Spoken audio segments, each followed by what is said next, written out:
श्री धाम वृंदावन में विराजमान होकर भगवान की मंगलमयी भुवन पावनी गौरव गाथा सुनने और सुनाने का सुअवसर ये प्राप्त हुआ।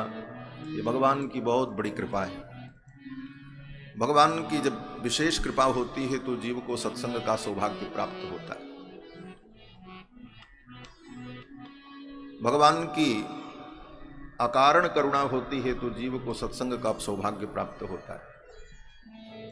इस विषय में हमारे आचार्यों ने चिंतन किया कि भगवान अगर अकारण करुणा करने लग जाएं तो ये विद्वान लोग, तार्किक लोग भगवान में भी दोष की आपत्ति उपस्थित कर देंगे।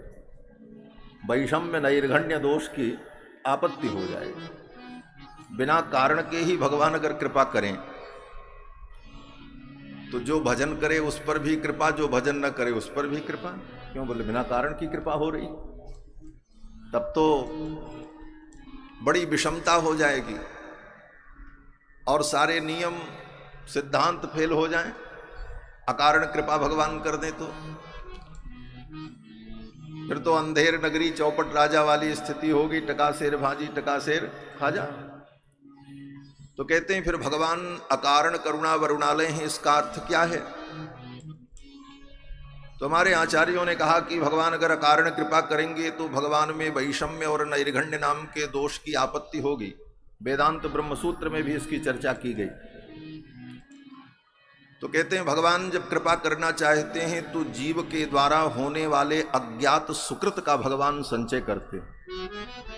भगवत कृपा कटाक्षेण अज्ञात सुकृतम भवति। श्री लोकाचार्य स्वामी जी महाराज कहते हैं कि जीव के द्वारा अज्ञान में होने वाले जो सुकृत हैं उन सुकृतों को भगवान संग्रह करते हैं और समय आने पर उसी को कारण बना करके भगवान कृपा कर देते हैं। ये भगवान की अकारण कृपा है, जिससे भगवान के ऊपर कोई वैषम्य नैर्घण्य नाम के दोष की आपत्ति न कर सके। जीव का स्वभाव है कि न चाह करके भी जीव के द्वारा पाप भी हो जाते हैं और पुण्य भी हो जाते हैं। पाप पुण्य दोनों क्रियारूप हैं और स्वाभाविक प्रवृत्ति में न चाह करके भी कभी कभी पाप बन जाता है और न चाह करके भी पुण्य बन जाता है। तो न चाह करके भी जो पुण्य बन गया, अज्ञान में जो सुकृत हो गए हमारे द्वारा, उसका हिसाब हम नहीं रखते, उसका हिसाब भगवान रखते हैं और समय आने पर उसी के परिणाम स्वरूप जीव को कृपा करके सत्संग की प्राप्ति प्रदान कर देते हैं। जीव को सद्मार्ग मिल जाता है। ये अज्ञात सुकृत अनेक प्रकार से होते रहते हैं। आप यहां से चलो, आप अपनी मर्जी से जा रहे हो, रास्ते में कोई गाय खड़ी मिल गई, उसके बाएं तरफ से भी जाने का रास्ता है, दाहिनी तरफ से भी जाने का रास्ता है। आप दाहिने से निकल गए तो भगवान ने मान लिया इसने गौ माता की परिक्रमा की। गाओ विश्वस्य मातरः, गाय विश्व की माता है। 33 कोटि देवता उसके अंदर निवास करते हैं। तो इसने गौ की परिक्रमा कर ली, वो पुण्य के खाते में भगवान ने बटोर लिया। हमारे पूज्य स्वामी जी महाराज कहते थे एक बड़ी सुंदर कथा छोटी सी, कि किसी मंदिर में कोई चोर चोरी करने गया और चोरी करके भाग रहा था। संयोग से उसका पैर फिसल गया और पधारो महाराज।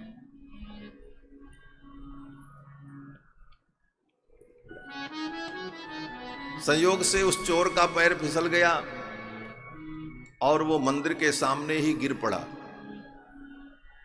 भगवान के सामने ही मुंह के बल गिर पड़ा। वो तो अपने कार्य के लिए दौड़ रहा था, मुंह के बल जब गिर पड़ा तो मंदिर में विराजमान भगवान श्री रघुनाथ जी ने श्री जी से कहा, जानकी जी से, देवी देखती हो कितना सुंदर साष्टांग प्रणाम किया है, ऐसा प्रणाम तो आज तक किसी ने नहीं किया। वो तो गिर पड़ा लेकिन प्रणाम की मुद्रा में गिरा मुख के बल, इसलिए भगवान ने मान लिया कि इसने साष्टांग प्रणाम कर लिया, पुण्य बन गया। तो श्री जी तो भगवान से भी ज्यादा करुणामयी है। श्री जी ने कहा, महाराज इसने इतना ही पुण्य नहीं किया, इसने तो 2 गुना पुण्य कर लिया। बोले क्यों? बोले जब ये भाग रहा था तो कितने संत महात्मा सामने खड़े थे, इसने तो संत महात्माओं को भी प्रणाम कर लिया, भागवतों को प्रणाम कर लिया, इसने 2 गुना पुण्य कर लिया। भगवान बड़े कृपालु। भगवान ने कहा नहीं, इतना ही नहीं, इसने तो 3 गुना पुण्य किया। बोले कैसे किया? बोले ये सब हल्ला सुन करके कुत्ता भौंकने लगा और उसी समय एक बिल्ली चूहे का शिकार करने जा रही थी। कुत्ते की आवाज सुन करके बिल्ली भाग गई, चूहे का प्राण बच गया, इसने प्राण रक्षा की, इसका पुण्य हो गया। इस प्रकार से अज्ञात सुकृत जो होते हैं, ऐसे अज्ञात सुकृतों को भगवान करुणापूर्वक संचित करते और उन्हीं को निमित्त बना करके भगवान कृपा कर देते हैं। यही भगवान की अकारण कृपा है। और समय आने पर जीव को सत्संग की प्राप्ति होती है और सत्संग में आकर जीव को भगवान के स्वभाव प्रभाव का बोध होता है। भगवान के स्वभाव प्रभाव का बोध होने पर ही जीव को भगवान में विश्वास होता है। और स्वभाव प्रभाव जानना अनिवार्य भी है। भगवान का प्रभाव बहुत दिव्य है। कर्तुम अकर्तुम अन्यथा कर्तुम समर्थ हैं। प्रभाव बहुत अच्छा है, लेकिन उनका स्वभाव अच्छा न हो तो उनकी शरण में कौन जाएगा?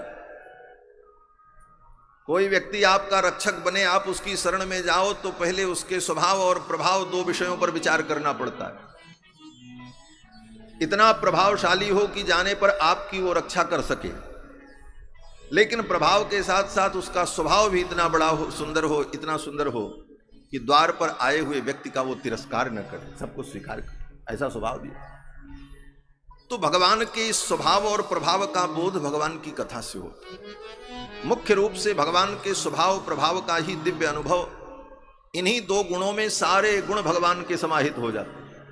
स्वभाव प्रभाव में ही सारे गुणों का समायोजन है। जितने अनंत गुण हैं भगवान के,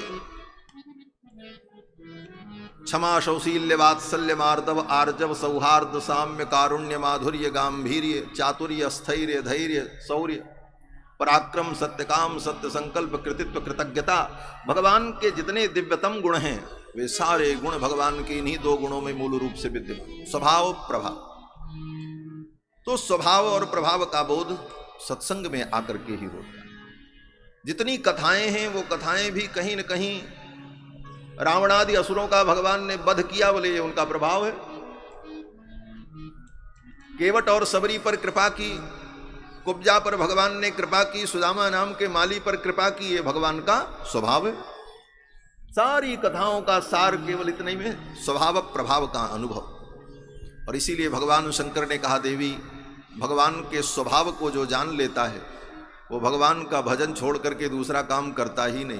उमा राम स्वभाव जी जाना, उमा राम स्वभाव जी जाना, ताहि भजन तजि भावना, ताहि भजन तजि भावना, ताहि भजन तजि भावना, ताहि भजन तजि भावना।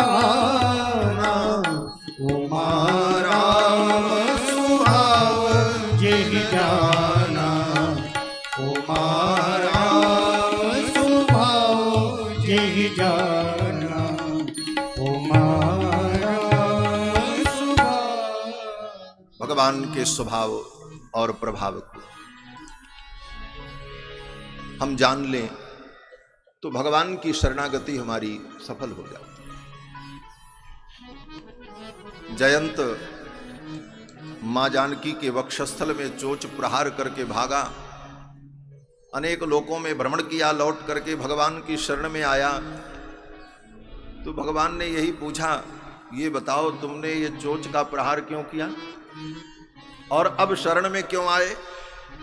तो जयंत ने यही कहा कि प्रभु स्वभाव के देखिबो कीन्हो चोच प्रहार, प्रभु प्रभाव के देखिबो कीन्हो चोच प्रहार, अब स्वभाव के देखिबे आयो तुम्हारे द्वार।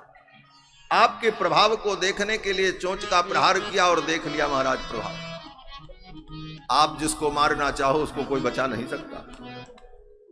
इंद्रो महेंद्रो सुरनायको वा, हनुमान जी महाराज कहते वाल्मीकि राम, कोई नहीं बचा सकता। और आप अगर उसे बचाना चाहो तो कोई मार नहीं सकता।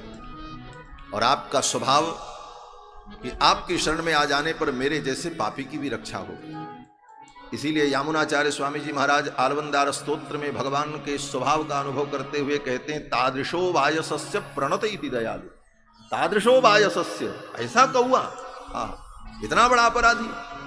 हमारे तो आचार्यों ने उसको जयंत देवराज इंद्र का पुत्र है, सुर है, लेकिन हमारे आचार्यों ने अपने ग्रंथ में सर्वत्र उसको असुर कहा है, काकासुर।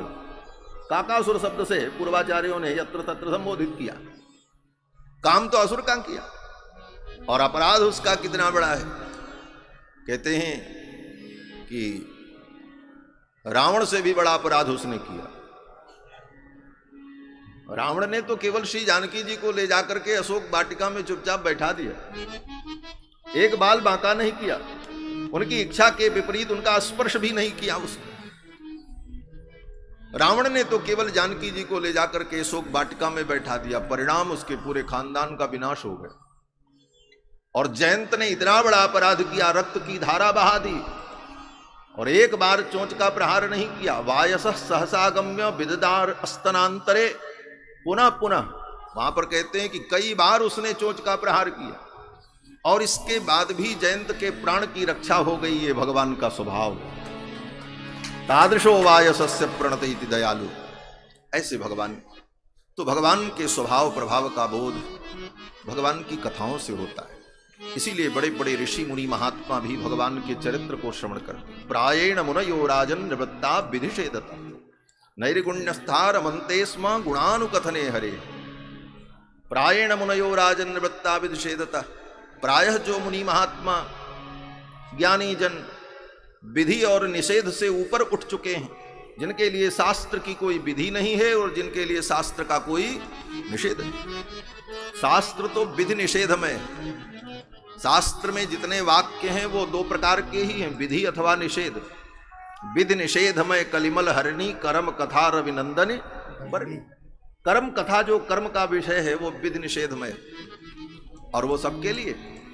लेकिन जो परम ज्ञानी है, भगवान के परम भक्त हैं, वो विधि निषेध से ऊपर हो जाते हैं। इसीलिए आगम शास्त्र में कहा, अत्यंत पर भक्तानाम नैव शास्त्रो न चक्रम। अत्यंत परम भक्तों के लिए न शास्त्र का कोई क्रम होता है न बंधन होता। लेकिन वो स्थिति आ जाए तब,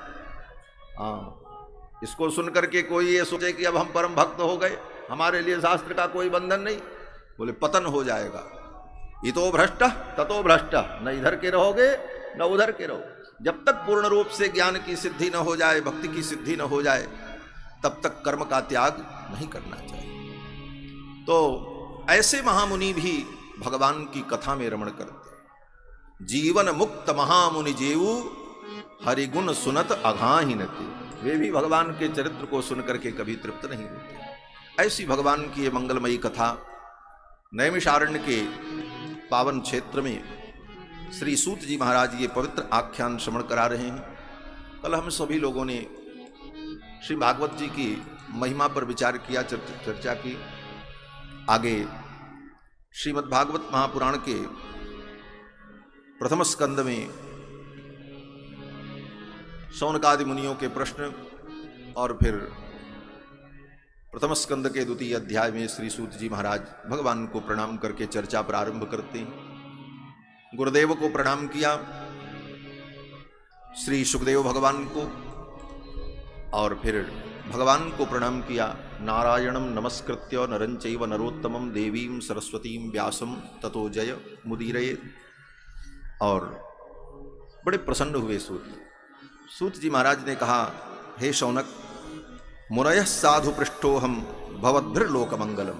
आपने जो प्रश्न किया है बहुत अद्भुत प्रश्न किया, इससे लोक का मंगल होगा, सारे विश्व का कल्याण। सूत जी महाराज कहते हैं, हे मुनियों, समस्त धर्म कर्मों का परम फल है भगवान की कथा में श्रद्धा होना।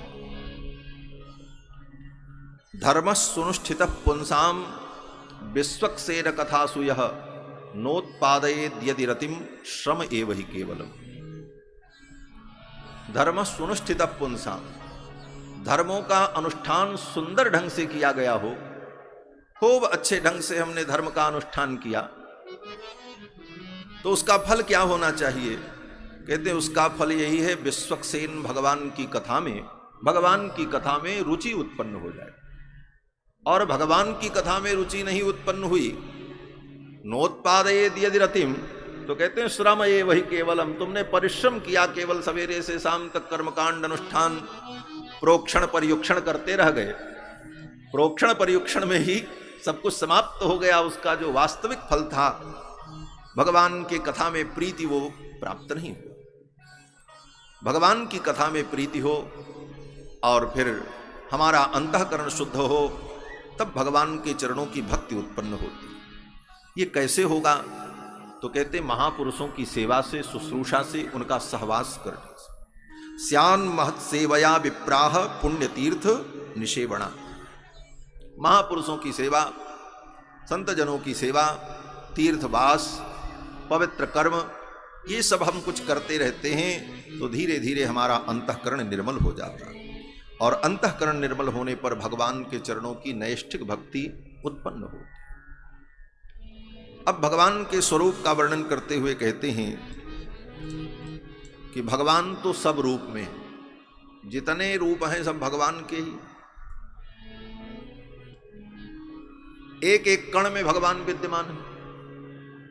यो देवादि चतुर्विधेषु जनेषु ब्रह्मांड कोशांतरे संभक्तेषु चराचरेषु च विशन आस्ते सदांतर बहि। समस्त ब्रह्मांड में, चतुर्विध प्राणियों में, अंडज स्वेदज पिंडज उद्भिज, समस्त प्रकार के प्राणियों में और अणु अणु में भगवान विद्यमान है। क्योंकि श्रुति कहती है तत्सृष्ट्वा तदेवानुप्राविशत सच्चिदच्चाभवत्। तत्सृष्ट्वा तदेवानुप्राविशत, संपूर्ण सृष्टि को उत्पन्न करके भगवान उस सृष्टि में अनुप्रवेश कर गए अंतर्यामी रूप में। तो भगवान तो सर्वत्र विद्यमान है, लेकिन उसके साथ साथ सृष्टि में सत रज तम, ये तीनों विद्यमान है। यहाँ पर कहते हैं कि भगवान नारायण से ब्रह्मा जी की उत्पत्ति, ब्रह्मा जी से रुद्र की उत्पत्ति, तो ब्रह्मा और रुद्र ये भी भगवान के ही अंश हैं, लेकिन सत रज तम के भेद से भगवान की श्रेष्ठता है। कहते हैं कि श्रेयांसि तत्र खलु सत्व तनोर नृणाम स्यु। परम श्रेय की प्राप्ति तो सत्व गुण के द्वारा ही हो। सत्वात् संजायते ज्ञानम, गीता में भगवान कहते हैं शुद्ध सत्व होने पर ही उसके प्राणी हैं। जितने प्राणी हैं उनके दो ही प्रकार हैं, या तो बुभुक्षु हैं या तो मुमुक्षु। ब्रह्मलोक पर्यंत स्वर्गादि लोकों की प्राप्ति की इच्छा रखने वाले भी बुभुक्षु ही हैं, और जो भगवान को प्राप्त करना चाहते हैं, बंधन से मुक्त होना चाहते हैं, वो मुमुक्षु। तो बुभुक्षु प्राणियों के लिए तो भागवत जी में कुछ है नहीं, ये तो मुमुक्षुओं का ग्रंथ है, परमहंसों की संगीता है। बुभुक्षुओं के लिए बाकी सब शास्त्र भरे पड़े हैं, करो एक से एक अनुष्ठान, संसार के सुख भोग प्राप्त करो, अमुक अमुक यज्ञ करो। स्वर्ग कामो अग्निष्टोमे न यजेत, स्वर्ग की कामना हो अग्निष्टोम यज्ञ कर डालो। सम्राट बनने की कामना है तो वाजपेय कर डालो। छत्रपति सम्राट बनने की इच्छा है अश्वमेध कर डालो, सब विधान भरा पड़ा। शत्रु को मारना है तो शेन याग कर डालो, शत्रु मर जाए। और वो कठिन कर्मकांड न संभव हो तो बाद में तांत्रिक ग्रंथों में, पौराणिक ग्रंथों में फल की प्राप्ति के लिए अनेक विधि विधान सब शास्त्र ने वर्णित कर दिया, वो सब प्राणियों के लिए। लेकिन मुमुक्षु प्राणियों के लिए तो श्रीमद् भागवत महापुराण, ये मुमुक्षु प्राणियों का ग्रंथ है, भगवत प्रेमियों के लिए। कहते हैं मुमुक्षु को क्या करना चाहिए? कहते हैं घोर रूपान भूतपतीन हित्वा। जो घोर देवता हैं, तम रज प्रधान हैं, ऐसे देवताओं की उपासना से विरत होकर नारायण कला शांता भजंती है न सूयवा। भगवान नारायण की कलाओं का भजन, भगवान नारायण के स्वरूप का चिंतन, उनके जो भिन्न भिन्न अवतार हैं उनकी उपासना आराधना मुमुक्षु को करनी चाहिए। क्यों? क्योंकि भगवान ही सबके मूल है, परम तत्व है। नारायण से ही सबकी उत्पत्ति है। नारायणात् ब्रह्मा जायते, नारायणात् रुद्रो जायते, नारायणात् प्रजापति प्रजायते, नारायणात् द्वादशादित्या रुद्रा बसवः सर्वाणि छंदांसि नारायणादेव समुत्पद्यन्ते, नारायणात् प्रवर्तन्ते नारायणे प्रलीयन्ते एतद् ऋग्वेद शिरोधीते। ऋग्वेद के नारायण उपनिषद में कहते हैं कि भगवान नारायण ही परम तत्व हैं और उन्हीं से सब कुछ है। इसी बात की व्याख्या करते हुए आगे कहते हैं वासुदेव परा वेदा वासुदेव परामखाः। वासुदेव परा वेदाः, चारों वेद भी मूल रूप से भगवान वासुदेव की महिमा का ही वर्णन करते। ये बात अलग है कि सामान्य कर्मकांड समझने वाले को लगता है कि वेदों में सब देवताओं के भिन्न भिन्न देवताओं के मंत्र हैं। इंद्र के मंत्र हैं, त्राता रविंद्र मविता रविंद्र गुं हवे हवे, ये इंद्र का मंत्र है। गणानान्त्वा गणपति गुं हवामहे, गणेश जी का मंत्र है। लेकिन यथार्थ में जितने मंत्र हैं वो सब भगवान का ही वर्णन करते हैं। वो तो प्रतीक रूप में उन मंत्रों को तत्त देवताओं के लिए प्रयोग किया जाता है। आओ देखो, भगवान की कथा में नारद जी का आगमन जरूरी था। बोलो श्री सीता रामचंद्र भगवान की जय। जय श्री राधे श्याम। 2 बार भगवान का नाम ले ले। भज राधे राधे गोविंद गोविंद राधे, भज राधे राधे गोविंद गोविंद राधे, भज राधे राधे गोविंद गोविंद राधे, भज राधे राधे गोविंद गोविंद राधे, भज राधे राधे गोविंद गोविंद राधे, गोविंद राधे गोपाल राधे, गोविंद राधे गोपाल राधे, गोविंद राधे गोपाल राधे, गोविंद राधे गोपाल राधे, भज राधे राधे गोविंद गोविंद राधे, भज राधे राधे गोविंद गोविंद राधे, भज राधे राधे गोविंद गोविंद राधे, भज राधे राधे गोविंद गोविंद राधे। बोल श्री गोविंद भगवान की जय। वासुदेव परा वेदा वासुदेव परामखा। चारों वेद भगवान वासुदेव की ही महिमा का वर्णन करते हैं। वेद में भी जितने मंत्र हैं वो सब भगवान की ही महिमा का वर्णन। और जितने नाम हैं देवताओं के, जिन नामों को प्रतीक मान करके उन देवताओं का मंत्र हम स्वीकार करते हैं कि ये इंद्र का मंत्र है, ये रुद्र का मंत्र है, यथार्थ में वो सब नाम भी भगवान का ही नाम है, भगवान का ही नाम है। इंद्र बोले इंद्र का नाम है इदंद्र, इदंद्र इंद्र इत्याचक्षते, कहते इदंद्र को ही इंद्र कहा क्योंकि परोक्ष प्रिया ही देवाः, इस कारण से। और इदंद्र का अर्थ भगवान, अग्नि का अर्थ भगवान, अग्नि माने भगवान। अग्रे नयति इति अग्नि, अग्ने नय सुपथाराये अस्मान देवव्युनान विद्वान जुयोध्यस्मज्जुहुराण मेनो भूयिष्ठान्ते नमः उक्तिम विधेम, उपनिषद में जो कहते हैं वहां अग्नि का अर्थ भगवान। तो इस प्रकार से अग्नि इंद्र समस्त देवताओं का अर्थ क्या है इन शब्दों का? बोले भगवान। इसलिए सारे वेद भगवान की महिमा का वर्णन। और इतनी बड़ी बड़ी बात तो विद्वानों के लिए, आचार्यों के लिए, संतों के लिए, लेकिन सामान्य प्राणी को तो इतना ही समझ लेना चाहिए कि कोई भी वेद मंत्र पढ़ो, कोई भी वेद मंत्र का उच्चारण करो तो सबसे पहले क्या कहते हैं? हरि ही ओम। हरि ही ओम गणानां त्वा गणपतिगुं हवामहे। हरि ही ओम, ये 2 शब्द बिना कहे वेद मंत्र प्रारंभ नहीं होता। तो हरि तो प्रत्यक्ष भगवान का नाम है, किसी भी अन्य देवता का नाम नहीं लेते। इंद्र ओम, वरुण ओम, शंकर ओम, गणपति ओम ना, हरि ही ओम, क्योंकि भगवान हरि ही परम तत्व है, ये संकेत है। ओम बोले ओम इत्येकाक्षर ब्रह्म, ओम तो भगवान का वाचक। भगवान पतंजलि भी कहते हैं तस्य वाचको प्रणव, पातंजलि योग सूत्र में। तो प्रणव भगवान का वाचक, तस्य वाचको प्रणव। तो हरि ही ओम भगवान के नाम से ही मंत्र का प्रारंभ होता है, तभी उस मंत्र में मंत्रत्व होता है और मंत्र की शक्ति होती है। इस प्रकार से चारों वेद भगवान की ही महिमा का वर्णन करते हैं। वासुदेव परामखाः, जितने यज्ञ हैं वो भगवान वासुदेव की ही महिमा का वर्णन। कोई भी यज्ञ हो, किसी भी देवता के निमित्त आप करो, लेकिन नाम उसका क्या होगा? बोले यज्ञ। और यज्ञ कौन है? बोले यज्ञ नारायण है, भगवान ही यज्ञ नारायण है। और वासुदेव परा योगा, योग मार्ग से भी भगवान वासुदेव का ही ध्यान किया जाता है, उनकी प्राप्ति होती है। वासुदेव परम तपः, भगवान वासुदेव ही परम तप हैं। वासुदेव परागति ही, भगवान वासुदेव ही परम गति। इस प्रकार भगवान का परत्व सूचित किया, परत्व का निर्णय कर दिया प्रारंभ में ही। परम तत्व कौन है? परम तत्व भगवान श्री हरि हैं, और उन्हीं की महिमा, उन्हीं का आश्रय, उन्हीं के चरणों की शरणागति जीव के कल्याण का हेतु। आगे वर्णन करते हैं, वे भगवान ही सृष्टि के प्रारंभ में क्षीर सागर में पुरुष रूप में, नारायण रूप में भाषित होते हैं। और वे भगवान जो नारायण हैं, उन्हीं को सहस्र शीर्षा पुरुष के रूप में वेदों में स्तुति की गई, और बड़े बड़े मुनि महात्मा लोग उनका ध्यान करते अपने हृदय के अंदर। और वे भगवान ही एतन नानावताराणाम निधानम बीजमप्य, वे भगवान ही समस्त अवतारों के निधान हैं। निधानम आदि कारणम, वे आदि कारण हैं, उन्हीं से भगवान के सभी स्वरूपों का भरा है।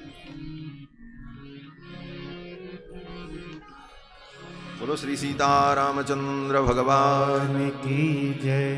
श्रीमन्नारायण नारायण नारायण, श्रीमन्नारायण नारायण नारायण, श्रीमन्नारायण नारायण नारायण, श्रीमन्नारायण नारायण नारायण, श्रीमन्नारायण नारायण नारायण, श्रीमन्नारायण नारायण नारायण, भजमन्नारायण नारायण नारायण, भजमन्नारायण नारायण नारायण, श्रीमन्नारायण नारायण नारायण, श्रीमन्नारायण नारायण नारायण, श्रीमन्नारायण नारायण नारायण,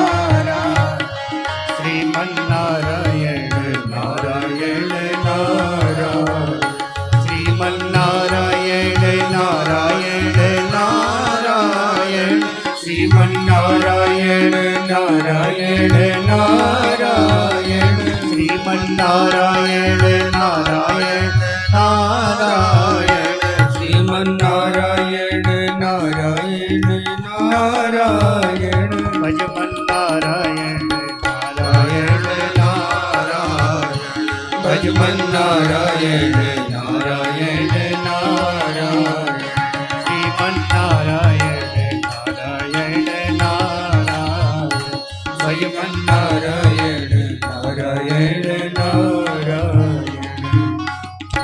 बोलो श्रीमन्नारायण भगवान की जय। परम श्रद्धेय आचार्य श्री स्वामी श्री राम प्रपन्नाचार्य जी महाराज कृपा करके पधारे, सुस्वागतम। मैं निवेदन कर रहा था कि वे भगवान जो परम पुरुष हैं, पुरुष सूक्त के द्वारा जिनका वेद में स्तवन हुआ, वे सहस्र शीर्षा भगवान नारायण एतन नानावताराणाम निधानम बीजमव्ययम, समस्त अवतारों के मूल हैं। उन्हीं से भगवान के सभी अवतार प्रकट होते हैं। कहते हैं भगवान के अवतार तो अनंत हैं, भगवान के अवतार अनंत हैं, उनकी संख्या का निर्धारण नहीं हो सकता। लेकिन भगवान के सभी अवतारों में जो प्रमुख अवतार हैं, उन अवतारों की यहाँ पर चर्चा करते हैं। संक्षेप में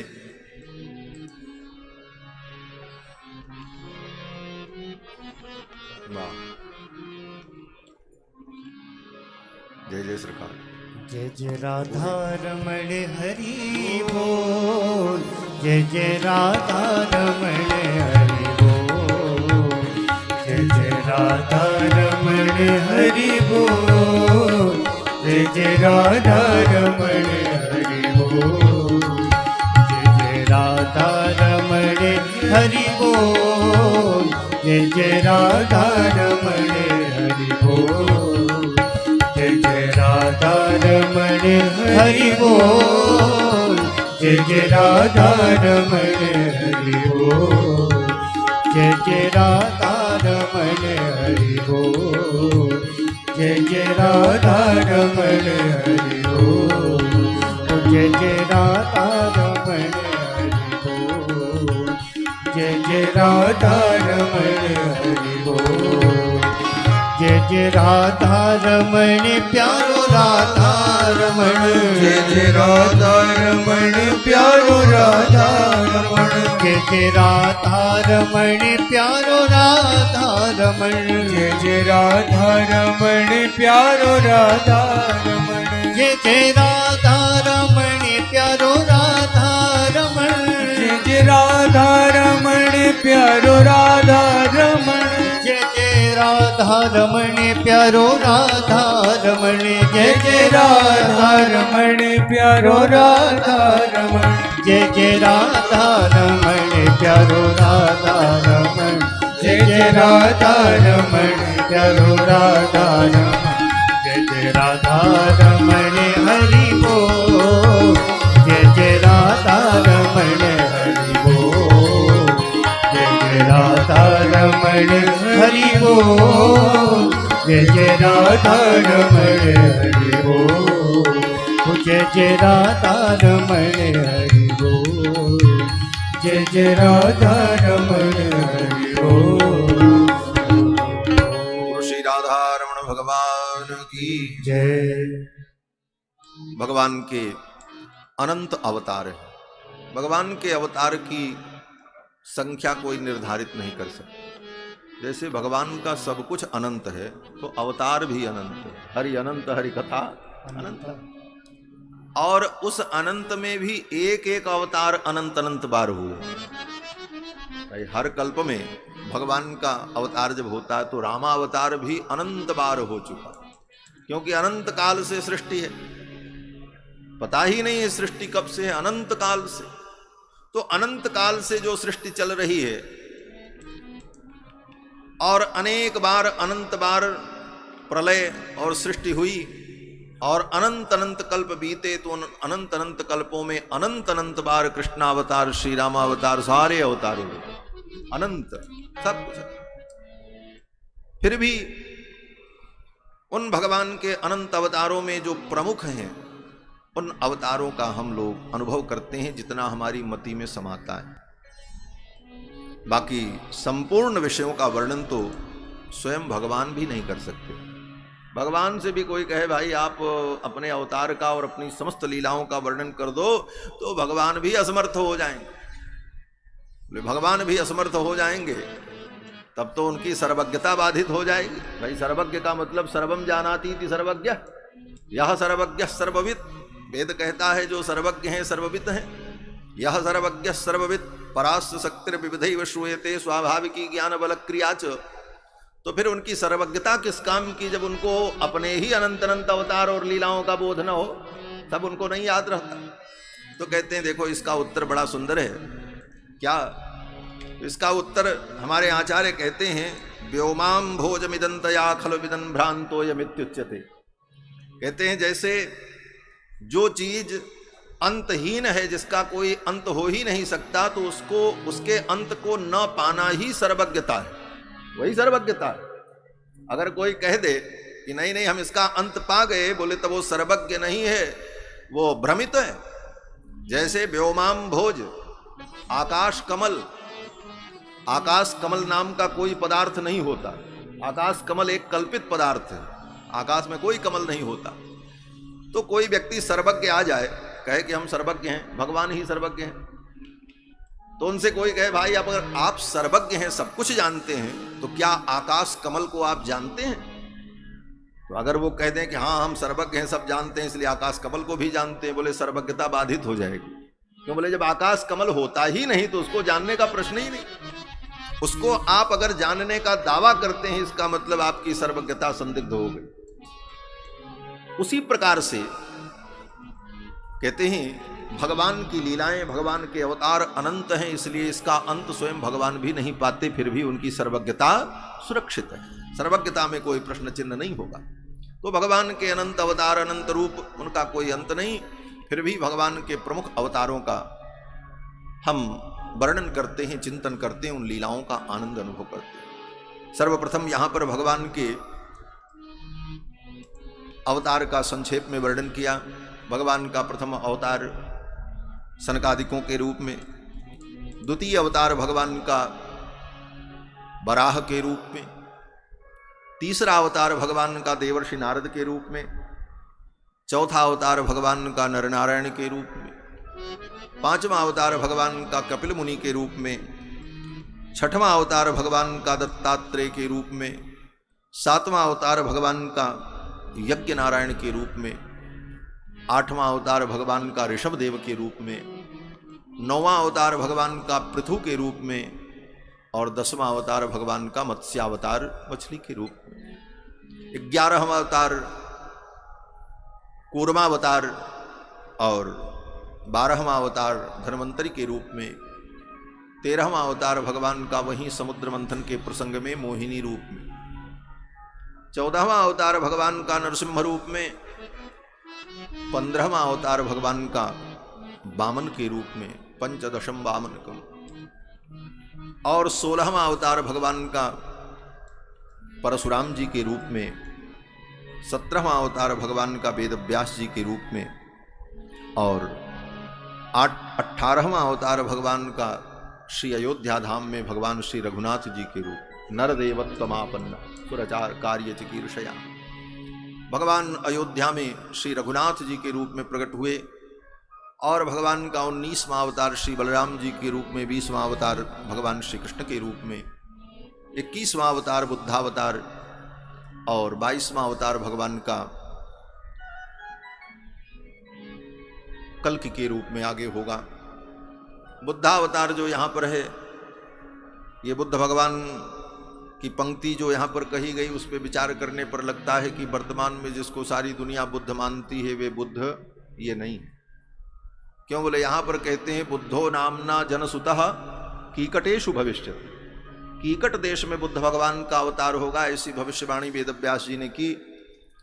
और कीकट देश भारत में 5 हैं, अंग, बंग, कलिंग, सौराष्ट्र और मगध। इन 5 देशों को कीकट देश कहा गया। और इन कीकट देशों में जो व्यक्ति बिना तीर्थ यात्रा के निमित्त जाता है, तो वहां से वो लौट करके आवे तो उसको पुनर्यज्ञोपवीत संस्कार कराना चाहिए। ये प्रायश्चित्त शास्त्र में लिखा है। अंग बंग कलिंगेषु सौराष्ट्र मगधेषु च तीर्थ यात्रां बिना गत्वा पुनः संस्कार मर्हति। पुनः उसे संस्कार कराना पड़ता। और इन 5 कीकट देशों में, कीकट देश में भगवान का अवतार होगा, ये संकेत किया। तो वर्तमान में जिनको सारी दुनिया बुद्ध मानती है, वे बुद्ध तो कीकट में नहीं पैदा हुए, वो तो नेपाल में प्रकट हुए, लुम्बिनी में। तो किस कीकट में बुद्ध भगवान का अवतार हुआ?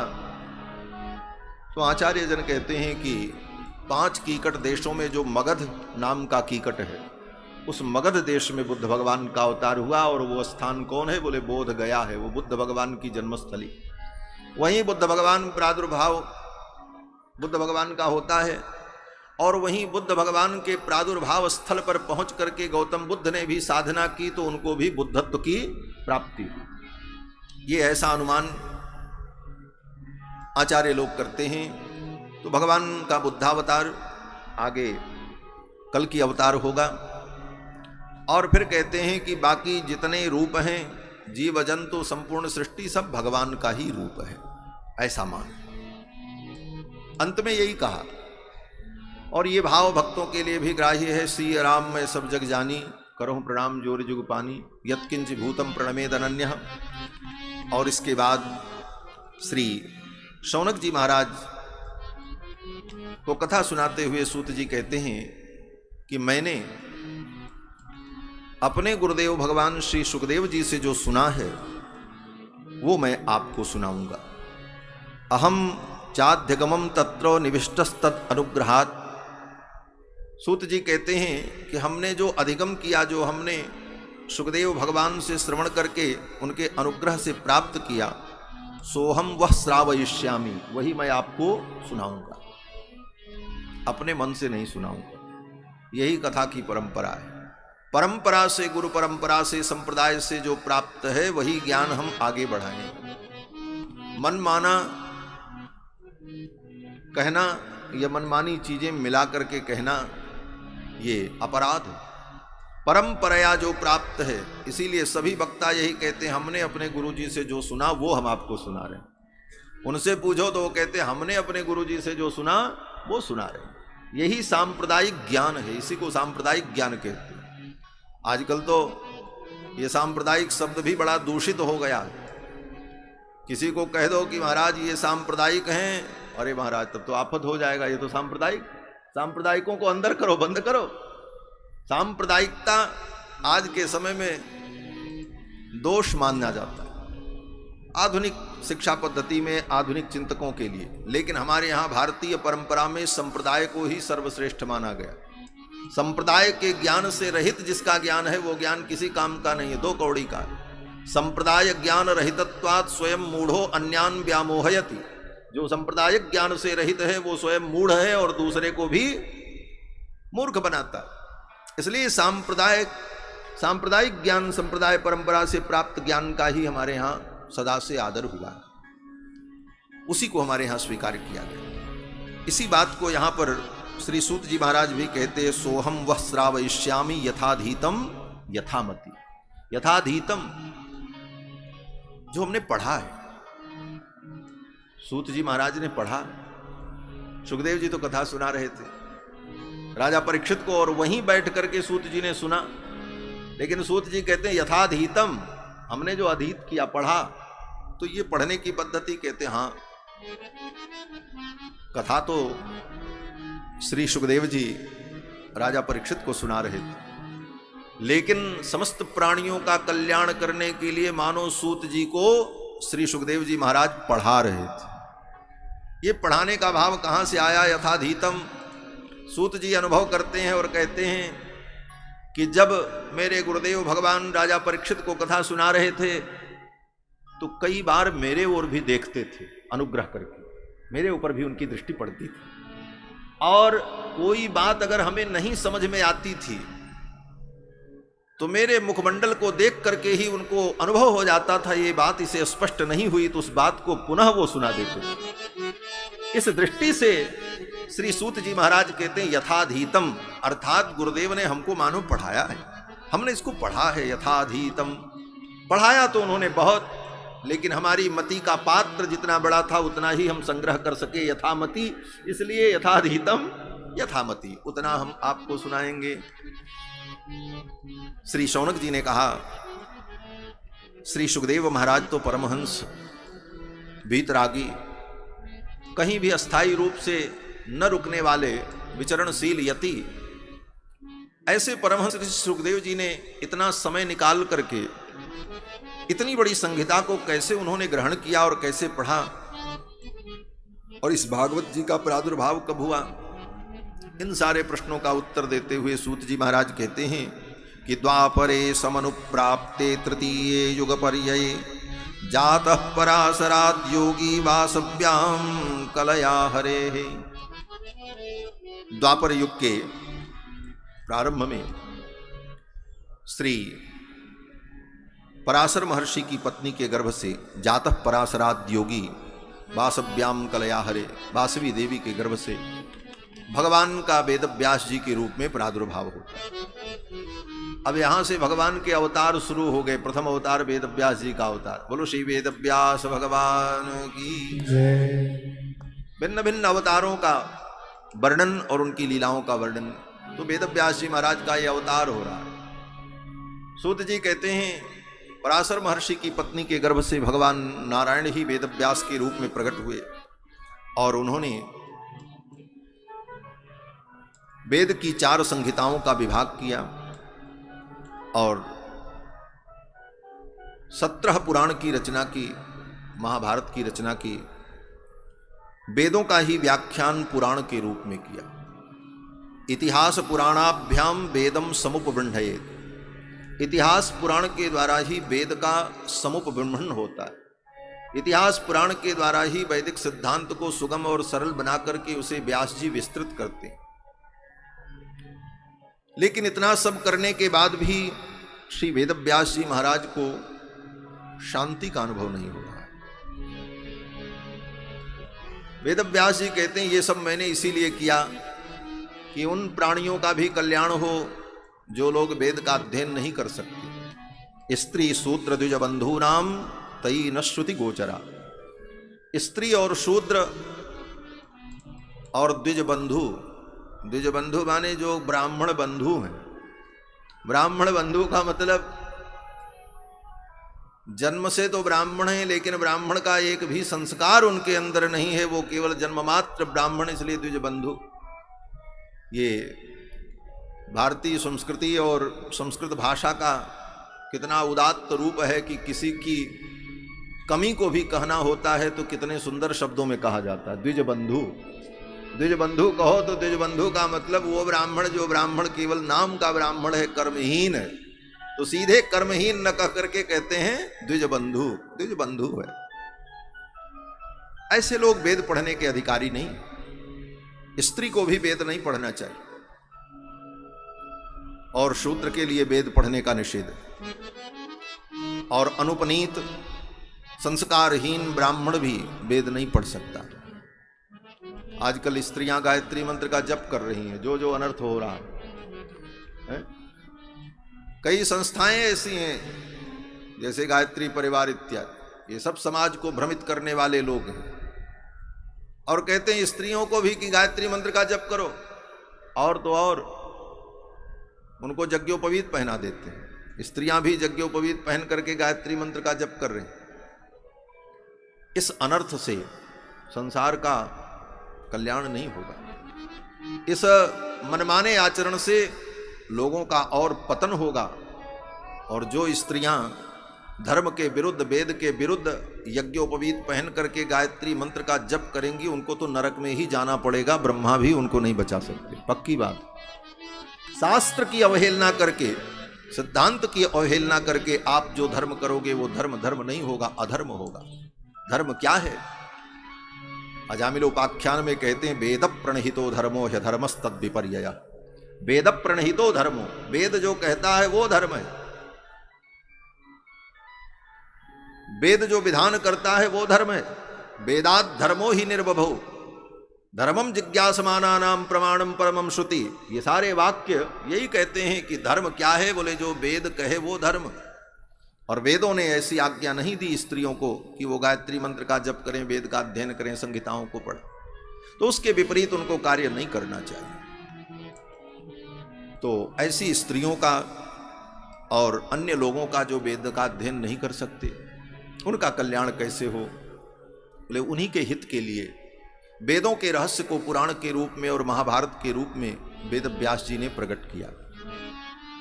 वेद पढ़ने के लिए बड़े कठोर नियम भी हैं। ब्राह्मण के बालक भी पढ़ें तो कितना नियम है। बोले यज्ञोपवीत संस्कार हो, फिर गुरुकुल में जाकर गुरु की शुश्रूषा करते हुए, सायंकाल प्रातःकाल दोनों समय समिधाधान करते हुए, त्रिकाल संध्या वंदन करते हुए, 7 घर की भिक्षा ग्रहण करके और ब्रह्मचर्य व्रत के सारे नियमों का पालन करते हुए, अनध्याय वर्जित तिथियों में गुरु शिष्य के द्वारा जब अध्ययन अध्यापन होता है, गुरु उच्चारणानुच्चारण पूर्वक शब्द राशि ग्रहण, ये जो विधान है, इतना विधान होता है, तब वेद पढ़ने का अधिकार होता है। लोग कहते हैं महाराज वेद तो हमने भी पढ़ लिया। बोले बाजार से पोथी ला करके उसमें लिखे हुए मंत्र को पढ़ लो, वेद नहीं है। वो सब वेद की पोथी कही जाती, लेकिन वेद नहीं है। वेद तो शब्द राशि है, अनादि शब्द राशि, भगवान का श्वास भूत, वह परंपरा से मिलता है। पोथी तो केवल सहायक होती है। गुरु ने अपने गुरु से जब सुना और कान में वो शब्द गए, अब उसमें वेदत्व आया। और उसी प्रकार से जब वो अपने शिष्य को सुनाएंगे तभी उन शब्दों में वेदत्व होगा। बाकी वो तो लिपि है, केवल काले अक्षर हैं। ये परंपरा है। तो वेद पढ़ने के इतने कठोर नियम, उन नियमों के अनुकूल वेद का अध्ययन करके ज्ञान प्राप्त करें तो सामान्य लोगों के लिए संभव नहीं, स्त्री के लिए, शूद्रादि के लिए और ऐसे अल्पज्ञ लोगों के लिए, द्विज बंधुओं के लिए। कहते उन्हीं के लिए सब पुराणों में और महाभारत में वेदों के रहस्य को कथाओं के माध्यम से, उपाख्यानों के माध्यम से प्रस्तुत किया, वेद का विस्तार किया। लेकिन इसके बाद भी श्री वेदव्यास जी महाराज को शांति नहीं मिल रही। देवर्षि नारद आए, नारद जी ने पूछा, व्यास जी आप कुछ अशांत से लग रहे हैं। व्यास जी ने कहा, असंपन्न वा भाति, हमको अपूर्णता का अनुभव हो रहा है। मैं समझ नहीं पा रहा हूं कि मेरे अंदर क्या कमी है। धन्य है व्यास जी महाराज, इनसे शिक्षा लो। कि देवर्षि नारद आए तो व्यास जी कहते हैं कि आप बताओ मेरे अंदर क्या कमी है, मैं अपनी कमी जान नहीं पा रहा हूं। लगता है मेरे अंदर कमी है, लेकिन वो कमी क्या है मैं समझ नहीं पा रहा हूं, आप बताओ। इतना करने के बाद, 17 पुराण महाभारत जैसे ग्रंथ की रचना करने के बाद, संहिताओं का विभाग करने के बाद, ब्रह्मसूत्र लिखने के बाद वेदव्यास जी कहते हैं मेरे अंदर कोई कमी है, और वो कमी क्या है मैं जान भी नहीं पा रहा हूं, मैं बहुत दुखी हूं, मेरी उस कमी को बताओ। मुझे लगता है मुझे और कुछ अभी करना बाकी है, मुझे और क्या करना चाहिए। ये विनम्रता, ये दैन्य है वेदव्यास जी महाराज का। आज क्या है, बोले हम आप थोड़ा सा जान जाएं तो लगता है कौन्योस्त सदृशो मया, मेरे समान अब कौन है, अब तो हम ही हैं दुनिया में। लेकिन व्यास जी महाराज कहते हैं कि नहीं नहीं, हमारी कमी बताओ। असंपन्न वा भाति, मेरा मन अपूर्ण है, अशांत है, आप बताओ मुझसे क्या कमी रह गई, मुझे और क्या करना चाहिए। तो नारद जी को समझने में देर नहीं लगी। नारद जी ने कहा, व्यास जी आपने सब किया। महाभारत जैसे दिव्य ग्रंथ में ज्ञान विज्ञान, धर्म, राजनीति, कूटनीति, अर्थनीति, समस्त नीतियों का आपने वर्णन किया, कुछ आपने नहीं छोड़ा। लेकिन एक चीज का वर्णन आपने नहीं किया। बोले क्या? बोले न तथा वासुदेवस्य महिमा ह्यनुवर्णितः, भगवान वासुदेव की महिमा का आपने वर्णन नहीं किया। सबकी महिमा आपने बताई, कर्मकांड की महिमा, वेद की महिमा, यज्ञादि की महिमा, और धर्म कर्म राजनीति, अनेकानेक विषयों का आपने वर्णन किया, लेकिन भगवान वासुदेव की महिमा का वर्णन नहीं किया। न तथा वासुदेवस्य महिमा ह्यनुवर्णितः, आपने बहुत ज्ञान प्रकट किया, लेकिन आपका वो ज्ञान भगवान वासुदेव की महिमा से रहित होने के कारण शोभनीय नहीं हुआ, इसीलिए आपको शांति नहीं मिल रही। आगे कहते हैं, नैष्कर्ममप्यच्युत भाव वर्जितम न शोभते ज्ञान मलम निरंजन। भगवान के भाव से, भगवत भाव से रहित ज्ञान विज्ञान हो तो वह ज्ञान विज्ञान शोभा को प्राप्त नहीं करता, उसकी कोई शोभा नहीं। इसलिए हे व्यास जी, आप भगवान की महिमा का वर्णन करो, वासुदेव की महिमा का वर्णन करो। वेद व्यास जी ने कहा, भगवान वासुदेव की महिमा को मैं कैसे जान पाऊंगा? तो नारद जी ने कहा, समाधिनानुस्मर तद विचेष्टितम, अपने मन को समाहित करके दत्तचित्त होकर भगवान का चिंतन करोगे, ध्यान करोगे, तो भगवान का संपूर्ण चरित्र आपके अंदर भाषित हो जाए, प्रकट हो जाए। जैसे वाल्मीकि जी को ब्रह्मा जी ने आशीर्वाद दे दिया, तच्चाप्य विदितम सर्वम विदितम ते भविष्यति, जो भगवान का चरित्र अविदित है वो भी आपको विदित हो जाएगा। हसितम भासितम चैव गतिर यावच्च चेष्टितम तत्सर्वम धर्मवीर्येण यथावत् संप्रपश्यति। ब्रह्मा जी के आशीर्वाद से भगवान की गति, भगवान की लीला, भगवान की वाणी, उनका चरित्र सब कुछ जान लिया, अविदित चरित्र को भी जान लिया। तो नारद जी का भी आशीर्वाद है। नारद जी कहते हैं, आप ध्यान करो, भगवान का स्मरण करो, सब चरित्र आपको ज्ञात हो जाए, प्रकट हो जाए। और गुरु की कृपा हो, आचार्य की कृपा हो, तो भगवान का अविदित चरित्र भी विदित हो जाता है। इसी बात को गोस्वामी तुलसीदास जी महाराज कहते हैं, सूझहि राम चरित मनि मानिक, गुपुत प्रगट जहाँ जो जहि खानिक। सूझहि राम चरित मनि मानिक, सूझहि राम चरित मनि मानिक,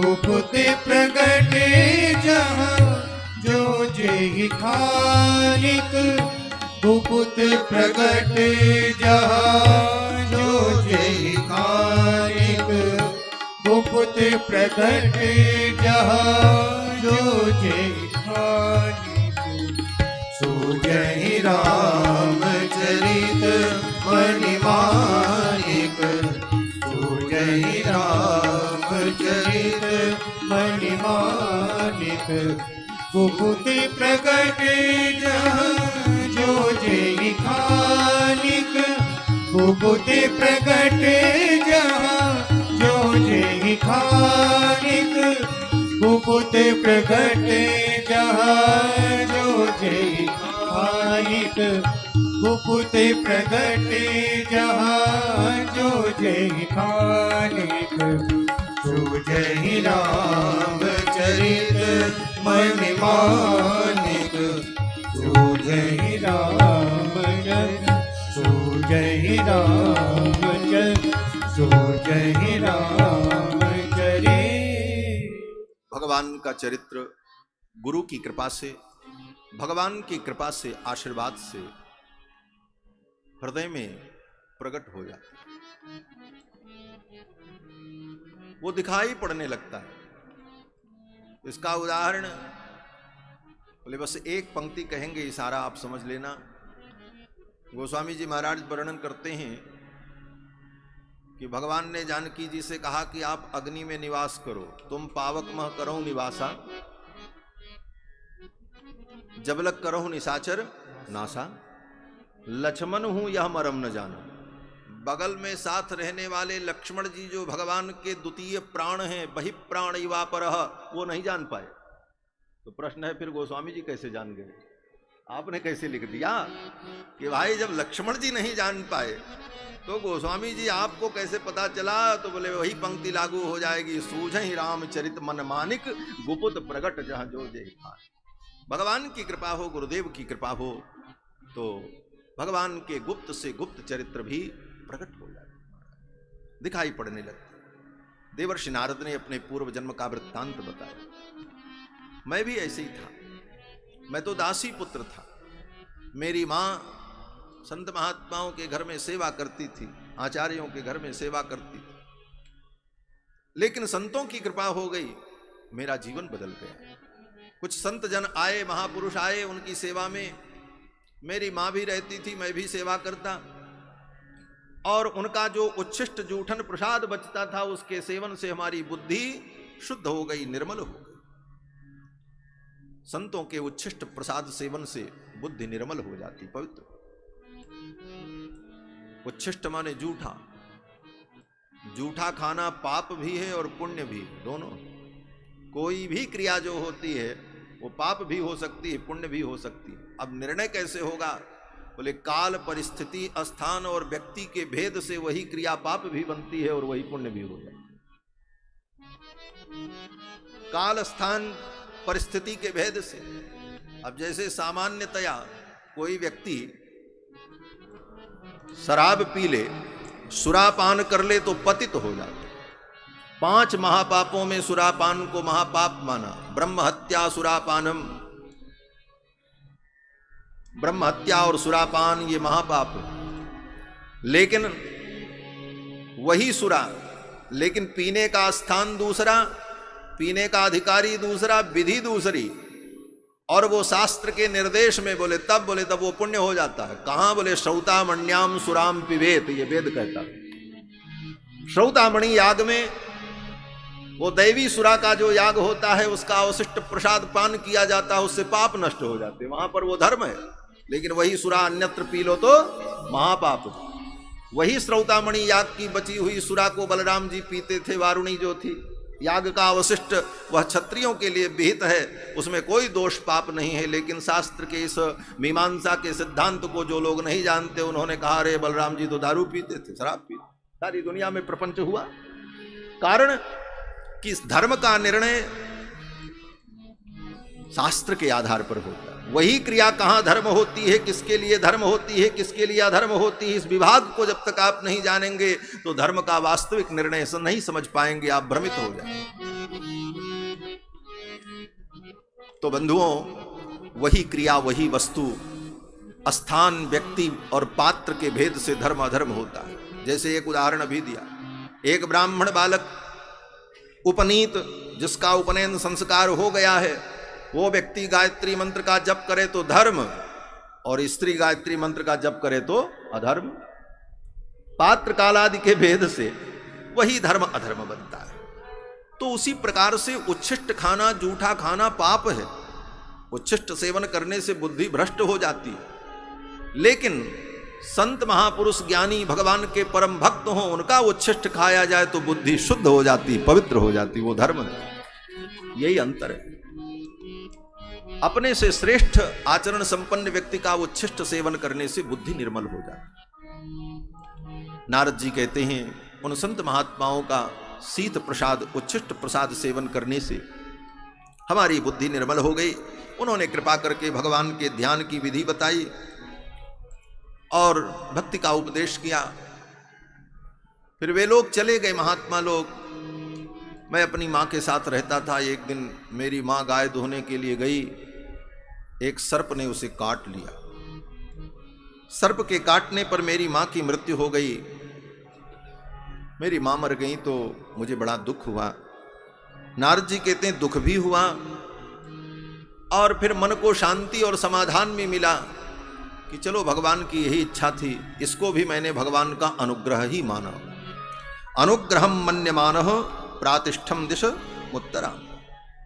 मां की मृत्यु को भी मैंने भगवान का अनुग्रह ही मान लिया। वास्तव में भक्ति का यही स्वरूप है।